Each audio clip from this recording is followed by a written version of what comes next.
Hello, everybody.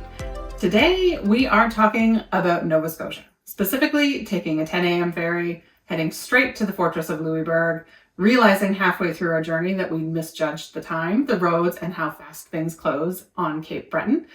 Then we skipped to the Cabot Trail on purpose and found a sea glass beach near the Ovens. We parked and had a day trip to Lunenburg, and we got a great feel for the province in 3 short days.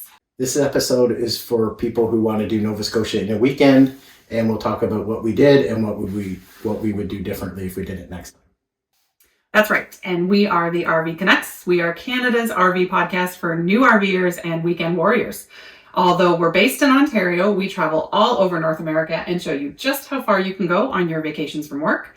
Welcome to episode 67, or as our teenage daughter would say, 67. 67. And I'm adding that now so that in like 10 years when somebody downloads this episode, I have to drive them down like a rabbit hole of like pop culture to figure out what we're talking about. So this is our official start of season 6. I cannot believe it has been 6 years. That's pretty crazy. Today we are finishing off the 2025 Grand Tour, where we went to 3 provinces, traveling through 5, I guess, but our core trip was to New Brunswick, PEI, and Nova Scotia. So this episode picks up the moment we step off the ferry in Nova Scotia.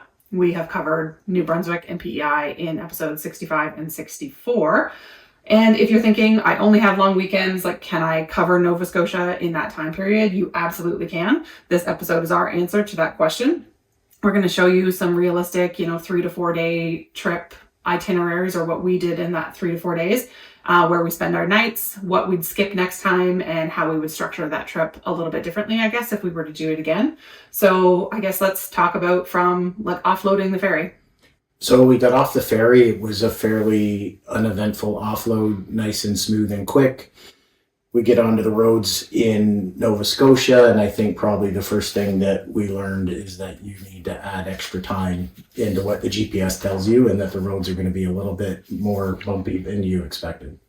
I wouldn't even say bumpy, like they were narrow going to Cape Breton, and we were on like main roads. Like it's not like we took like secondary roads to get there. We were taking main roads, but I don't even know that I could equate it to roads we've been on before, because the roads were very narrow and like the drop-offs were very steep in going kind of up into the highlands, I guess, of Cape Breton. Yeah, they're all paved, like set the context, they're all paved. I think it's just a confluence of the roads might have the odd extra bump, so you drive a little bit slower. There's a lot of bends and twists and turns, which means you can't necessarily keep up your speed if you want to do this safely, and all those things incrementally add more time. So if your GPS says you're going to get there at 1 o'clock in the afternoon, you might just have to up it to 2 o'clock in the afternoon. Depends on, a lot of factors, but you get the idea. For sure. And I think we've kind of, we've perfected our trip travel in that we can pretty much gauge, like we know if we're using like a run-of-the-mill GPS, not like say an RV specific GPS, we kind of know how much time to add on, and we know what kind of roads to take. But I would say even in this case, it took us longer than we anticipated we would. This part of the trip wasn't originally planned. We had originally planned to go over to Nova Scotia, do like Lunenburg, do Yarmouth, do Digby, see the Dark Heart Sky Preserve at Keji National Park. And then I started looking at the Fortress of Louisbourg. I know my parents had been there a couple of years ago. And if you want to get me to get excited about a trip, like take me to an open air museum that's full of like old architecture. So we kind of added that as, hey, wouldn't it be great if, and then we decided to kind of work that in before Lunenburg. I would say we took the earliest ferry, right? That was the 7 a.m. ferry. So when we landed, we thought, okay, no problem. We'll have plenty of time to go to Louisbourg before we go to our campground for the night. And we did have time to see it, but I think we only had about 2 or 2.5 hours before it actually closed at the end of the day. One of the pros to that is that like there wasn't a ton of crowds. Like we could kind of go through all of the buildings and talk to the exhibitors and talk to the actors that were in there without a whole bunch of crowds. However, it did kind of limit how much time we could spend in each building to kind of get out of there by 5 o'clock. And it's a good size, like it's not condensed. It's laid out as it would be. So there's a lot of space in between things. There was enough people to let you look around, and there was enough but not so much that it was crowded. It had a good atmosphere. Now, we did find out the day we got there that a cruise ship had just departed, and so they had, the souvenirs and the bread from the bakery was all sold out because the cruise ship cleaned them out and they were unaware of it. So I guess look ahead is my lesson there. I would say after visiting Upper Canada Village, like two of the things that I enjoyed most about Upper Canada Village when we went a number of years ago was the bread in the bakery, and then they make their own cheese. And you can kind of have the same thing at Fortress of Louisbourg. So I was really excited to try the bread, but I guess next time. I would say another thing that we discovered, and again, remember, go back to episodes, 63, 64, 65, to kind of learn about the Grand Tour, is we decided to do this trip with minimal planning. As in Canada, it's like very hard to get reservations. If you want to visit national parks, even some provincial parks, it's really hard to get reservations. So we thought, what if we kind of try this relatively last minute? Like I think we had a couple of weeks notice to book all of these campsites and see how successful we were. And I think we were really successful. However, one super cool thing at Fortress of Louisbourg, which books like a year out, is that you can stay inside the fort overnight, which is like super exciting to me.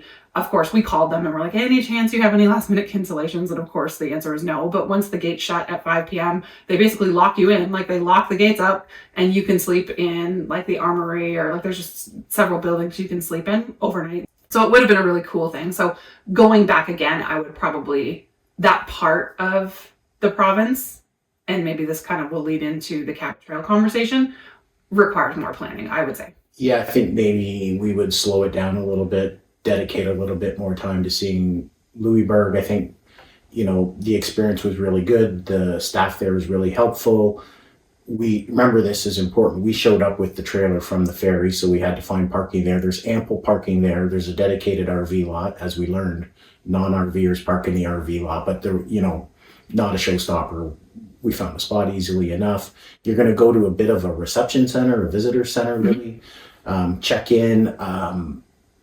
Admission was free because it was part of the Canada Strong Pass, which is not actually a pass, it's a program, so you don't need to sign up for anything. Just show up and they'll take it from there. And I think that's the same for 2026, but double check things if you're planning that this summer. And then you're going to take a bus to the fort. Mm-hmm. Especially that was important for us. You could walk it and probably be a good 15-20 minute walk to get to the fort proper. So like hop on the bus is my recommendation, and then you get in there and you see everything. But I think overall we would have maybe dedicated a little bit more time.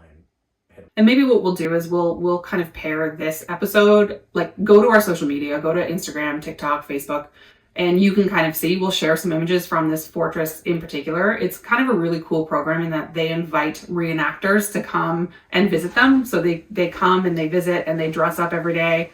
And so it just kind of fills the fortress with, kind of that realistic vibe where you've got, it's not like you walk into a building and there's somebody telling you how something works, which they do have, but you also have all of these kind of actors that are volunteers that walk around and really kind of, make it a really immersive experience, which I thought was kind of cool. I thought definitely go back in. Mm-hmm. Like, if we're back out that way in 4 or 5 years, I'd definitely go and do it again. Yeah, I think what I would recommend is stick to the original itinerary we had planned. I kind of wish we had done that because we did miss out on some things that I was really excited to see, and then treat Cape Breton Island as a standalone trip. So that would be Cabot Trail, Fortress of Louisbourg. You can fill a week in just that part of the province for sure. Yeah, I think there's more than a week's worth of stuff to do in Nova Scotia. Mm-hmm. So don't try and do it all. Yeah. So the night we went to Louisbourg, we managed to grab a really nice pull-through spot at Mira River Provincial Park. And this was a great park, really nice level sites, fantastic pull-through sites, really wide. It was busy, but it wasn't super overly busy. And there's a really good gas station kind of right outside the gates of the park on the main road. So that's a perfect place if you need to gas up before hitching up and hitting the road again. Or even with your trailer, it was okay for trailer access. That being said, I think this park was very low key. It reminded me a little bit of Huron. Like there's a lot of locals that go there for the weekend. Mm-hmm. And then we did talk to a couple of couples that were from the States and people just traveling through, but it seems to be a really popular local park. But I really enjoyed it. It kind of hit all of those things. And when I mentioned Huron, it also had a pioneer cemetery on the site of the provincial park, which I love to kind of wander through. And so we rode our bikes around the river. You could go down to the river and really nice like sunset views, and it was just a really clean, good park. Intimate. Totally intimate. I would say maybe it was just the days we were there, but there's not a ton of laundry. Well, there's typical laundry facilities. Like you're not going to have a bank of, it's not a laundromat, but the laundry was really, really busy when we went. And so we had to kind of keep riding our bike back and forth over to the laundry to kind of switch things over and wait our turn. And there's a couple of things we wanted to hang to dry. And so like, if you're going there to do laundry and it's the summer, there was enough like long-term trip people there that they wanted to stop and do their laundry. So make sure you have enough time to wash and fold and dry and do all of that before you leave. Yeah, don't rush yourself through it. I think it was the right place at the right time. I'd say it was on par with any other provincial park in Canada or state park in the US. So to the extent you're looking for a review, washrooms are clean, staff is friendly, not hard to get around. Like, don't overthink it too much is what I'm trying to say. Mm-hmm. It's a good spot to stay without having to look at 5 hours of YouTube reviews. Yeah, for sure. And I think the next day, like we stayed overnight. We left the next day to kind of go towards the Lunenburg area. That was a full travel day. Like I think it took us 6 hours to kind of come back off, Cape Breton Island, because there's really kind of only a couple ways on, a couple ways off. So you're kind of doing a lot of backtracking to get back to kind of to the main part of Nova Scotia. So that travel day took almost the whole day, but we did arrive in the daylight.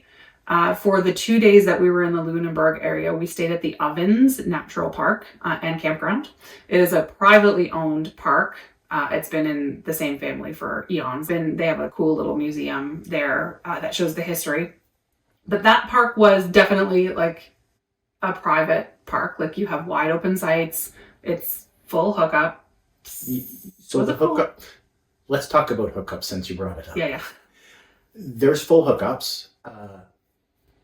We were booked in for a site with a 30 amp hookup, and there was not a 30 amp hookup at our site. But because it's a private RV park and things are pretty close, I just took power off a different site that wasn't being occupied. In case you're thinking, oh, he must have missed it. Like the guy behind me, even's like, yeah, I see what you mean. You're missing the 30 amp, but it wasn't a showstopper by any stretch of the imagination.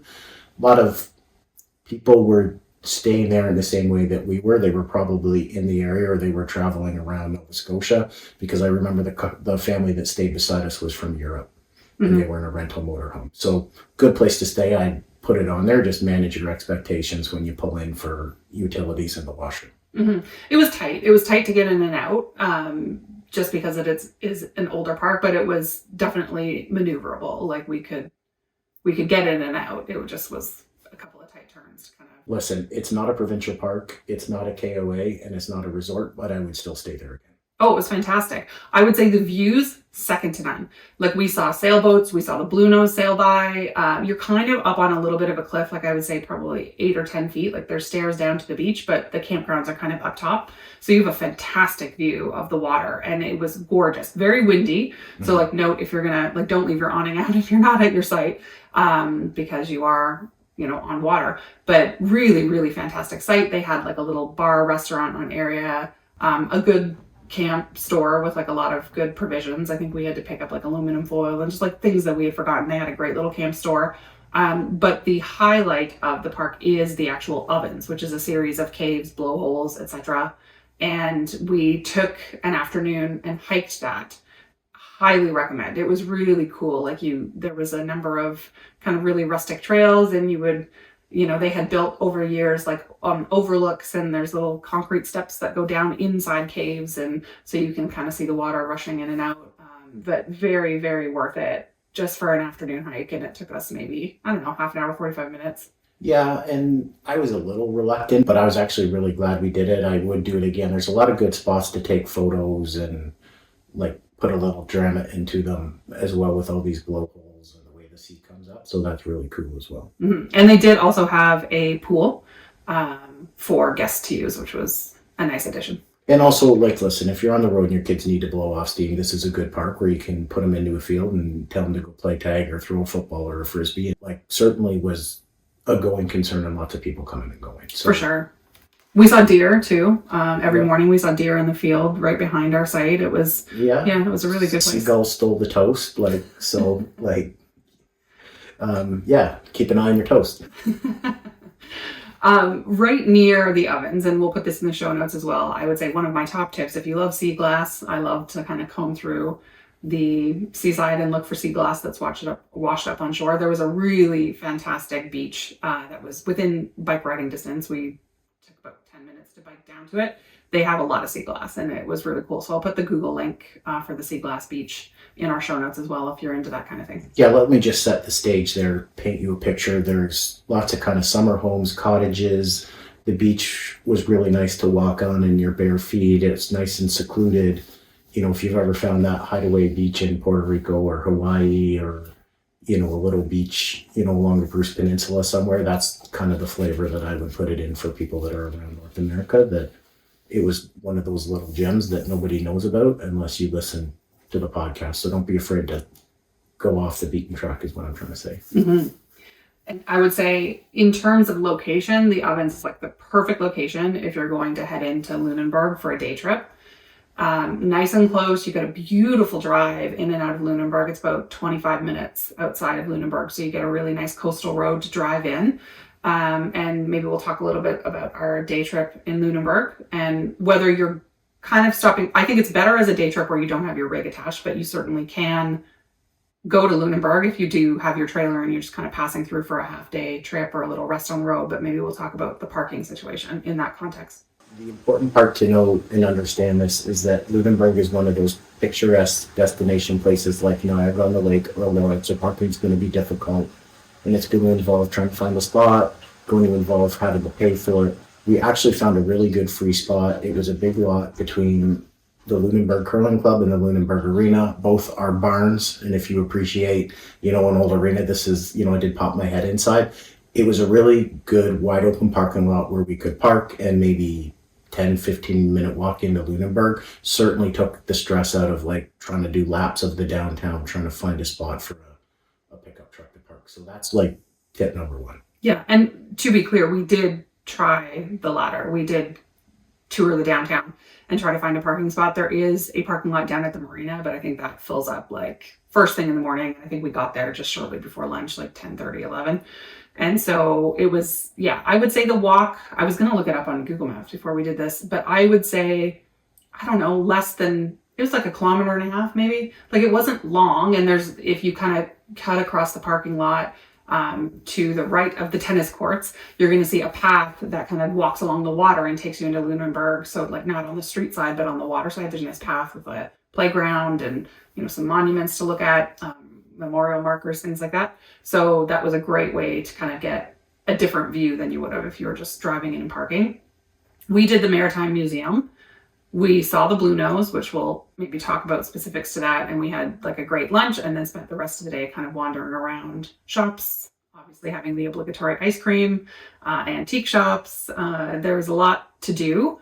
I would say the Bluenose, again, last minute trip. We actually didn't even know if the Bluenose was going to be there, but it was that day. We did not pay to go out on the Bluenose, which you can do, but when they come back to port in between their little tours around the harbor, they let you on. Once they let the paying customers off, you can go on for free and just stand on it and see it and talk to primarily summer students who are working on it for the summer and just really chat about their experience. So that was a really cool thing that I didn't know we could do for free.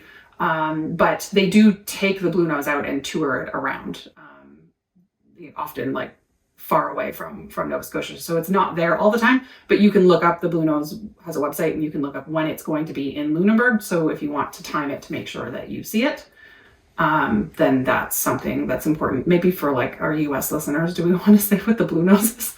The Bluenose is like one of the most famous racing ships that won a bucket load of trophies. Schooner, that won a ton of trophies. And so to tie this all together, if you go to the Maritime Museum and you do the Bluenose, which are like, you could throw a tennis ball from one to the next, right? Mm-hmm. You're going to get the whole flavor and all of the information.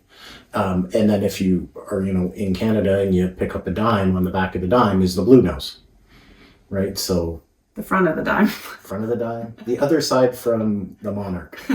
So it was really good. Like, I think the thing to know for Lunenburg is once you've parked, the museum, the Bluenose, the waterfront, the shops, the restaurants, it's all nice and tidy and a walkable distance. You're not moving from one to the other. And so that's really nice. And I think we only really, other than, paying for ice cream and food, I don't think you had to pay to get on the Bluenose. So you really only having to pay a nominal charge to go into that museum. Everything else is really low cost. I will maybe make a small note on accessibility, because I think while everything is close together, the town is very hilly and there's a lot of like very steep roads to walk up and down. So if you have some mobility issues, you might want to, stay closer to the harbor side where it's relatively flat. But, a lot of the shops and stuff are we're talking 45-degree gradient hills, which we did most of what's considered kind of like the UNESCO World Heritage part of the town. And then we just hopped in the truck and we drove kind of around the rest of Lunenburg, the neighborhoods, up further from the water, just to kind of take that in. So further from the water at the top of a hill, there is another RV park that you could stay at.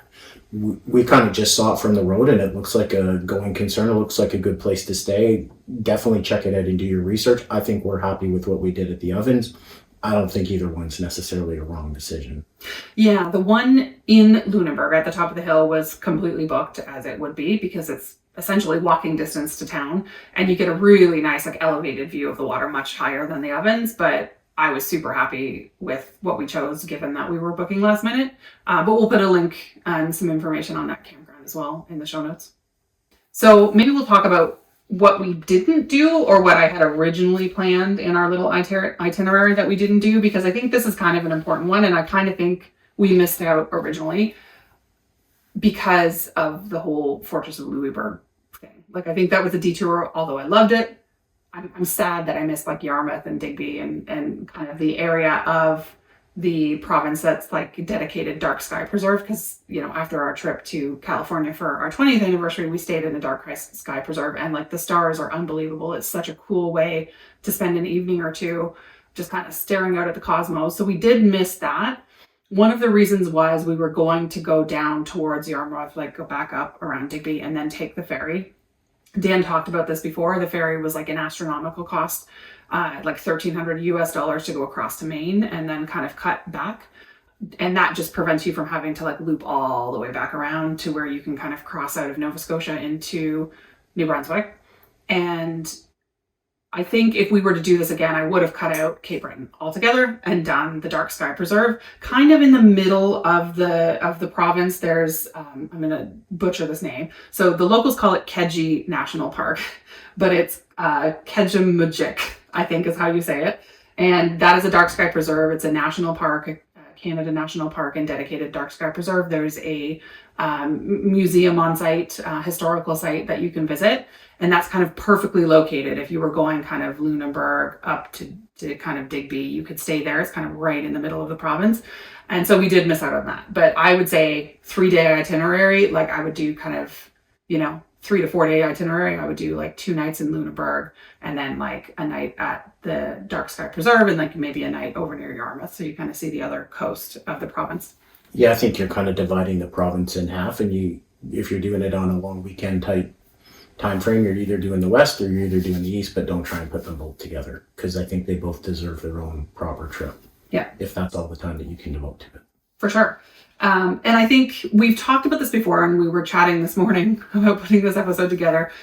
I think we want to do a dedicated episode. So stay tuned for this. We've talked a lot about the truck troubles we had on the way home, and we were kind of sensing that we were having some problems with our truck, and we wanted to get home. So we did cut our trip short by a day just to kind of get back home, and we ended up having a very expensive repair on the truck when we got home. But we've talked enough about that in previous episodes that I think what we want to do is dedicate a specific episode to the truck and to those kind of maintenance things you see. We've owned the truck for 10 years. We've had it since it rolled off the lot. We've had a number of repairs. Now keep in mind, under heavy towing loads, we've had over 100,000 kilometers. We've taken this truck and our trailer everywhere in North America. So it's been tested, right? So the problems that we are having now 10 years later are very typical for the truck, and it's not a towing issue, it's not a capacity issue, it's just this is typically what happens over 10 years. I think we've got close to 280,000 kilometers. I think we've got some lessons that we can impart on people if their vehicle's got 50,000 kilometers. And I think that is worthy of its own episode because there's, we kind of thought about this even over the winter. So I think that's probably an episode we're looking at for this next season to come up. For sure. Because we all think about the trailer or your RV, but, we often don't think about what's pulling it. Yeah, for sure. So I think we kind of have covered like what we would do differently. I would say if you're planning a trip to Nova Scotia, especially as a first-time visitor, as a weekend warrior, I think we say this all the time, like you don't need to do everything. Like whether you're going on an RV trip or you're visiting Walt Disney World, like you don't have to do everything in your first trip. Like leave yourself wanting more. One of the best things that we do when we go is just say, oh, okay, like we kind of hit the highlights and then we map out places like on a little more intimate scale that we might like to return to. So don't stress if you don't see everything, because what you see out there, there's so many beautiful things out there. You'll be satisfied with whatever you do see.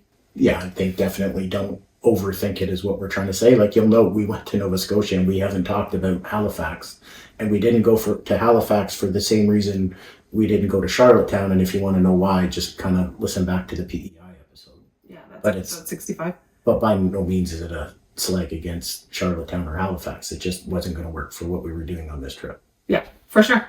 So that's it. I think that's it. Like, I think we learned a lot from last year. About doing the podcast. We learned a lot about RVing and trailering. We learned a lot about tow vehicles. I think the winter break was good for us, and we kind of needed that break from everything. And I think we're excited to charge into the 2026 RV season of travel and start sharing more stories. Absolutely. And we have a number of great stories planned to talk about. We're going to change the format so the podcast is a little more consistent for listeners and easier to navigate. So we've done a lot of kind of like tweaking and refining over the winter break. So we're super excited for 2026. I still can't believe we're here, 6 years later on something that was, a COVID passion project. But if this episode has helped you, send it to a friend who's been thinking about doing the East Coast. If you've done Nova Scotia in an RV, tell us what you'd add or skip. You can send us a DM. Again, TikTok and Instagram, we're at RV Canucks. On Facebook, we're at The Real RV Canucks. And you can always send us an email. We love getting emails. It's hello@rvcanucks.com. Definitely. Always up for a good email. Okay. And we'll chat again at the end of the month. Bye-bye. Bye-bye.